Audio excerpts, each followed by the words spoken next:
ஸ்ரீ குருப்யோ நமஹ. தென்னாருடைய பெரியவா போற்றி, எந்நாட்டவர்க்கும் இறைவா போற்றி. சர்வஜ்ஞா சர்வவ்யாபி பெரியவா சரணம். மாயப் பிறப்பருக்கும் மகா பெரியவாடி போற்றி. ஓம் ஸ்ரீ மகாமகணபதயே நமஹ. ஸ்ரீ சந்திரசேகராமிர்தம் அமிர்ததாரை 1191. தெய்வத்தின் குரல் 5ஆம் பாகம், அத்தியாயம் ஸ்ரீ சங்கர சரிதம். இதன் இன்றைய தலைப்பு ஈஸ்வராவதார பிரமாணங்கள் வேத இதிகாச புராணங்களில். சம்புவான பரமேஸ்வரன்தான் சங்கரராக அவதரித்தார் என்று சங்கர விஜய புஸ்தகங்களில் இருக்கிறதென்றால் ஒரு கேள்வி வரலாம். சங்கர விஜயம் எழுதியவர்கள் சங்கராச்சாரியாருடைய பக்தர்களாகத்தான் இருப்பார்கள்.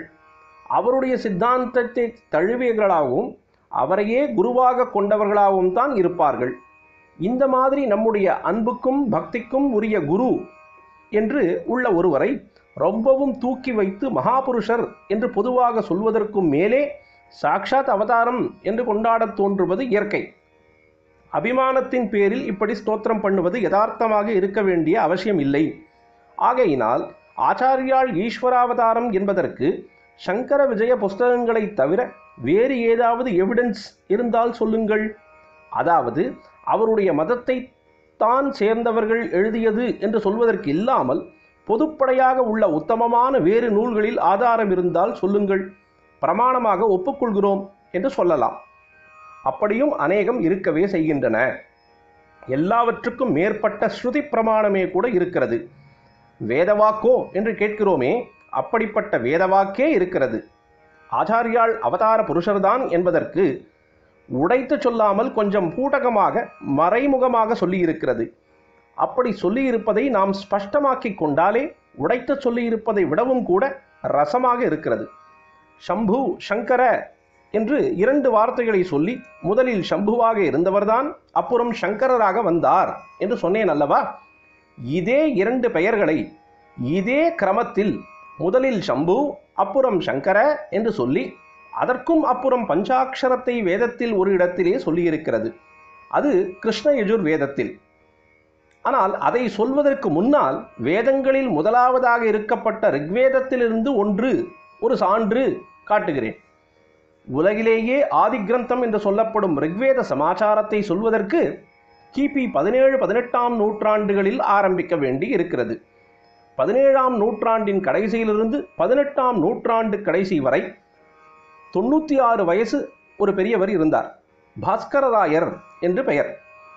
பின் குறிப்பு: பாஸ்கரராயரை பற்றி ஸ்ரீசரணர்களின் விரிவான உரை இனி வரவிருக்கும் நம் நூற்பகுதிகளில் ஒன்றில் வெளிவரலாம்.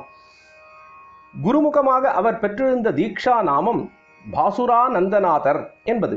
பாஸ்கர நாமம் சூரியனை குறிப்பது, பாசுர என்பது பிரகாசத்தை குறிப்பதுதான். இந்த பெயர்களுக்கு ஏற்ற மாதிரி அவர் அறிவொளி மிக்கவராக வித்வத் சூரியன் என்று சொல்லும்படியாக இருந்தார். குறிப்பாக அவர் மந்திரசாஸ்திரத்திற்கு பிரமாணபூதராக இருந்தார். மந்திரசாஸ்திரத்தில் இப்போது நமக்கு கிடைத்துள்ள அநேக விஷயங்கள் அவர் மூலம் பிரகாசமானவைதான். அவர் அம்பாளுடைய பரம பக்தர்.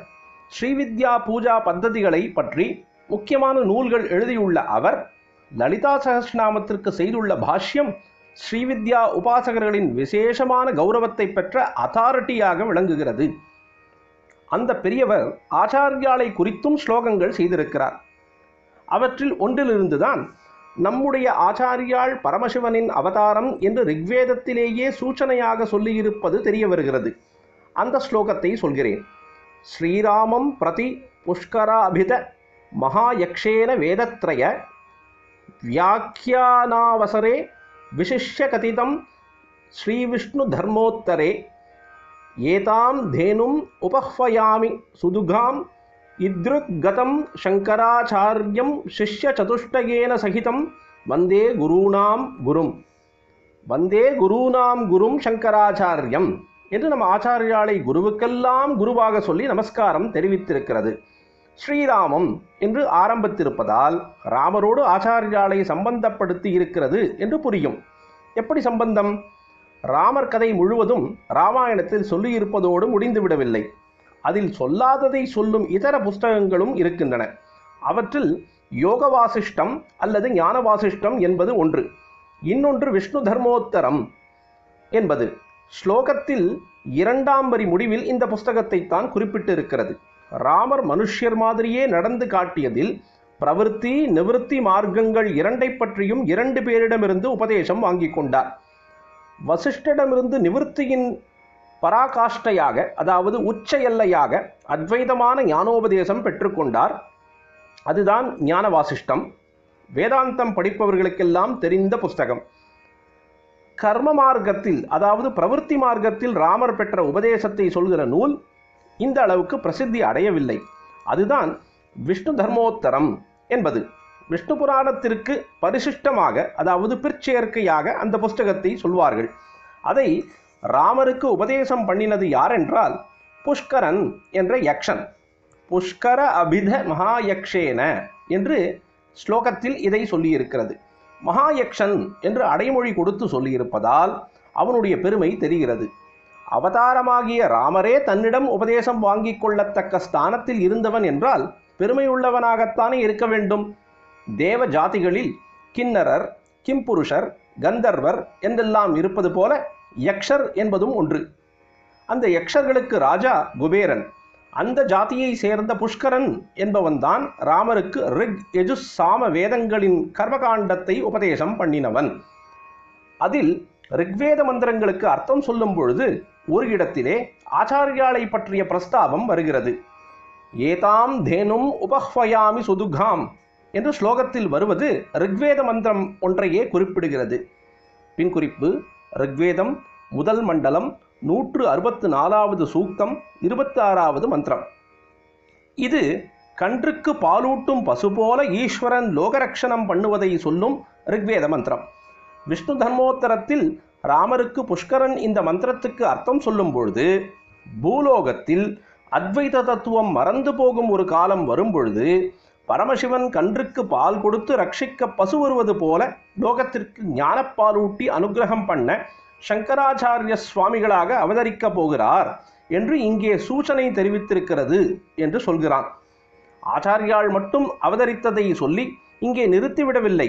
4 சிஷ்யர்கள் புடைசூழ அவர் அவதரிக்கப் போவதாகவே சொல்லியிருக்கிறது.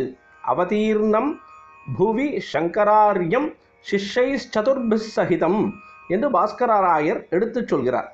பாஸ்கராச்சாரியார் போன்ற ஒரு பெரியவர் ஸ்வயமாக ஒரு விஷயம் சொன்னாலே அதற்கு நிரம்ப மதிப்பு உண்டு. விஷ்ணு தர்மோத்தரம் போன்ற ஒரு புராண கிரந்தத்தில் வருகிற விஷயத்திற்கு ஸ்வயமாகவே மதிப்பு உண்டு. வேதத்திலே ஒன்று சொல்லியிருக்கிறது என்றாலோ கேட்கவே வேண்டாம், அதுவே போதும். இங்கேயோ வேதத்தில் நம்முடைய பகவத் பாதாளை சொல்லியிருக்கிறது என்று புராணத்தில் மகாயக்ஷன் எனப்படும் புஷ்கரன் சொல்வதை மகானாகிய பாஸ்கராச்சாரியார் நமக்கு சொல்கிறார் என்பது விஷயத்திற்கு மும்மடங்கு சிறப்பு தருவதாக ஆகிறது. யஜுர்வேத ரெஃபரன்ஸுக்கு வருகிறேன். அமிர்தம் தொடர்ந்து பொழியும். பிரதோஷ சங்கர பிரத்யக்ஷ சங்கர தென்னாருடைய பெரியவா போற்றி, எந்நாட்டவக்கும் இறைவா போற்றி, சர்வஜா சர்வவியாபி பெரியவா சரணம், மாய பிறப்பருக்கும் மகா பெரியவாடி போற்றி.